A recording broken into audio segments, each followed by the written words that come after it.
എന്ന് പറഞ്ഞു. പിന്നെ ഇതിങ്ങനെ ഓരോ സംഭവം ഇങ്ങനെ കാണിച്ചുകൊണ്ടിരിക്കുകയാണ്, ഫാറ്റ് വേണം എന്നൊക്കെ പറഞ്ഞ്. അപ്പോൾ നമ്മൾ റീസെറ്റ് ചെയ്തുകൊണ്ട് ഇത് പെട്ടെന്ന് ഓക്കെ ആവില്ല. അപ്പോൾ നമ്മൾ ഒരു പ്രസ്സിങ്ങും കൂടെ കൊടുക്കുക. വീണ്ടും അപ്പോൾ 1 2 3 എന്നിവിടെ എഴുതി വന്നു. ഗോ എന്ന് കാണിച്ചു കഴിയുമ്പോൾ നമ്മുടെ മെഷീന് ഓടാൻ തുടങ്ങും. മെഷീൻ ഓടാൻ നിങ്ങൾക്ക് കാണാം. ഇങ്ങനെ ഓടിക്കഴിഞ്ഞ് കഴിയുമ്പോൾ നമ്മൾ കാലതിലോട്ട് പതുക്കെ വെച്ച് കൊടുക്കുക. എന്നിട്ട് നമ്മൾ പതുക്കെ നടക്കുക. ഇങ്ങനെ. നമസ്കാരം. നമുക്ക് ട്രെഡ്മില്ല് യൂസ് ചെയ്യുമ്പോൾ ചെയ്യുന്ന കുറച്ച് കാര്യങ്ങളെക്കുറിച്ചാണ് ഞാൻ പറയുന്നത്. അപ്പം ഇത് എപ്പോഴും യൂസ് ചെയ്ത് കഴിയുമ്പോൾ നമ്മളതിൻ്റെ കണക്ഷൻ ഒന്ന് ഊരിയിടുന്നത് നല്ലതാണ്. പിന്നെ ഉപയോഗിക്കാൻ നേരത്ത് വീണ്ടും ഒന്ന് കണക്ട് ചെയ്തിട്ട് സ്വിച്ച് ഓൺ ആക്കുക.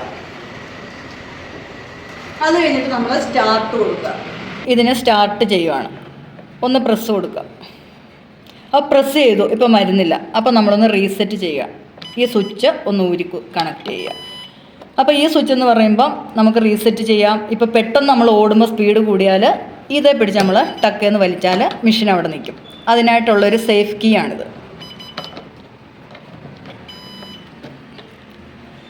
പിന്നെ നമ്മൾ അത് ഒന്ന് റീസെറ്റ് ചെയ്തിട്ട് ഒന്നുകൂടെ പ്രസ് കൊടുക്കുക. അപ്പോൾ നമ്മൾ മെഷീൻ ഓൺ ആക്കുന്നു. സ്റ്റാർട്ട് കൊടുത്തു. ഇവിടെ 1 2 3 ഗോ എന്ന് കാണിക്കുമ്പോഴത്തേനും മെഷീൻ അനങ്ങി തുടങ്ങും. അപ്പോൾ നമ്മൾ നിന്നു. അത് കഴിഞ്ഞിട്ട് നിങ്ങൾക്ക് എന്തെങ്കിലും ഒരു ഇഷ്യൂ വന്നിട്ടുണ്ടെങ്കിൽ ഈ റീസെറ്റ് കീ ഉണ്ട് ഇവിടെ, റീസെറ്റ് കീ.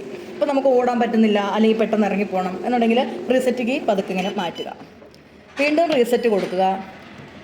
അതിപ്പോൾ നമ്മൾ ഓടുന്ന സമയത്താണ് ഇങ്ങനെ പിടിച്ച് വലിക്കാനാണ് ഈ ബാൻഡ് ഇവിടെ ഇട്ടേക്കുന്നത്.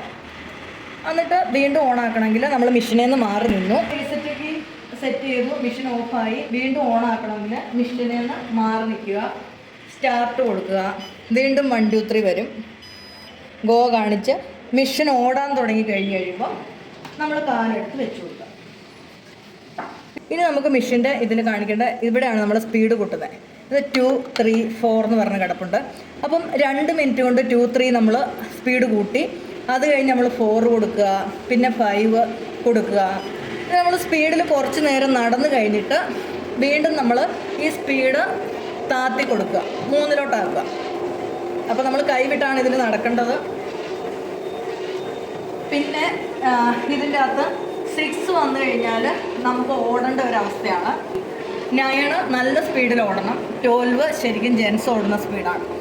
അപ്പോൾ നിങ്ങളതൊന്ന് ഓർത്തിരിക്കുക. പിന്നെ ഇതിൻ്റെ അകത്ത് നമുക്ക് ഇതിലിങ്ങനെ പിടിച്ച് നടക്കുന്ന ടൈമിൽ നിങ്ങളിതിൽ ആരെങ്കിലും തപ്പെന്ന് വരികയൊക്കെ ചെയ്തിട്ടുണ്ട്, നമ്മളിങ്ങനെ പുറകോട്ട് നോക്കരുത്.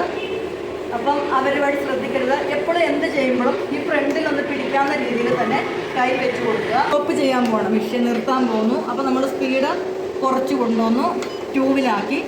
അപ്പോൾ നമ്മൾ കൂട്ടി പോലെ തന്നെ പതുക്കെ കുറച്ച് തുടങ്ങിയെടുത്ത് തന്നെ എത്തിച്ചു. പിന്നെ ഇവിടെ ഹാൻഡിലെ പിടിച്ചിട്ട് വലിയ വിരൽ വെച്ച് പ്രസ് കൊടുക്കുക. എന്നിട്ട് കൈ മുറുക്ക പിടിക്കുക. ഇത് ഇച്ചിരി സൂക്ഷിച്ച് ഉപയോഗിക്കേണ്ട മെഷീനാണ്. ഇപ്പോൾ ഈ മെഷീനിൽ നിൽക്കുമ്പോൾ നമ്മൾ പുറകോട്ട് നോക്കാതിരിക്കുക, എപ്പോഴും ഇവിടെ പിടിച്ച് നിൽക്കുക. അതോടൊപ്പം നമ്മൾ ശ്രദ്ധിച്ച് തന്നെ ചെയ്യണം. സ്പീഡ് അറിയാതെ കൂടിയാൽ നമ്മൾ താടിയടിച്ച് വീഴും. അപ്പോൾ അങ്ങനെ കുറേ കാര്യങ്ങൾ ശ്രദ്ധിച്ചുകൊണ്ട് ഈ മെഷീൻ ഉപയോഗിക്കുക. നിങ്ങൾക്ക് പ്രയോജനപ്രദമാണ്. നമ്മൾ സ്റ്റാർട്ട് ചെയ്ത് കഴിഞ്ഞാൽ മെഷീൻ വർക്കിംഗ് തുടങ്ങി കഴിഞ്ഞിട്ട് നമ്മൾ പതുക്കെ കാല് ഇങ്ങനെ വെച്ച് കൊടുക്കുമ്പോൾ നമ്മൾ പതുക്കെ ഇങ്ങനെ പോകണം. പെട്ടെന്ന് ഇതിലോട്ട് സ്പീഡ് കൂട്ടി നടക്കരുത്. Thank you.